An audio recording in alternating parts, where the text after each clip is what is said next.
BNP chairperson Begum Khaleda জিয়ার শারীরিক অবস্থার অবনতি নিয়ে গভীর উদ্বেগ প্রকাশ করেছেন ভারতের প্রধানমন্ত্রী নরেন্দ্র মোদী। তিনি বলেন, বেগম খালেদা জিয়ার শারীরিক অবস্থা সম্পর্কে জানতে পেরে আমরা গভীরভাবে উদ্বিগ্ন। এমন অবস্থায় বেগম জিয়াকে সম্ভাব্য সব ধরনের সহায়তা করতে ভারত প্রস্তুত বলেও জানান নরেন্দ্র মোদী।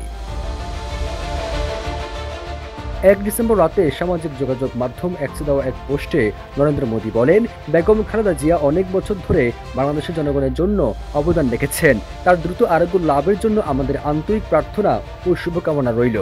নরেন্দ্র মোদীর এই বার্তার পর বিএনপি কৃতজ্ঞতা জানিয়ে তাদের অফিসিয়াল অ্যাকাউন্টে লিখেছে, বেগম জিয়ার দ্রুত আরোগ্য কামনা করায় ভারতীয় প্রধানমন্ত্রী নরেন্দ্র মোদীর প্রতি তার সুচিন্তিত বার্তার জন্য আন্তরিক কৃতজ্ঞতা প্রকাশ করছে বিএনপি। এখন যে কোনো ব্র্যান্ডের পুরাতন এসি বদলে নতুন ওয়ালটন এসিতে উপভোগ করুন 25% ছাড়। গত এক সপ্তাহের বেশি সময় ধরে রাজধানী এবারকেয়ার হাসপাতালে চিকিৎসাধীন বিএনপি চেয়ারপারসন। তাকে 30 নভেম্বর রাতে ভেন্টিলেশন নেওয়া হয়েছে। তার অবস্থা খুবই ক্রিটিক্যাল বলে বিএনপির এক নেতা জানিয়েছেন। প্রায় 80 বছর বয়সী বেগম জিয়া দীর্ঘদিন ধরে হৃদরোগ, ডায়াবেটিস, আর্থ্রাইটিস, লিভার সিরোসিস ও কিডনি জটিলতা সহ নানা শারীরিক রোগে ভুগছেন।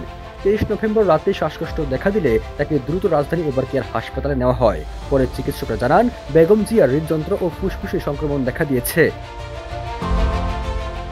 এর আগে উন্নত চিকিৎসার জন্য চলতি বছরের 7 জানুয়ারি লন্ডনে যান বেগম জিয়া। সেখান থেকে পরবর্তী 6 মে তিনি দেশে ফিরেন।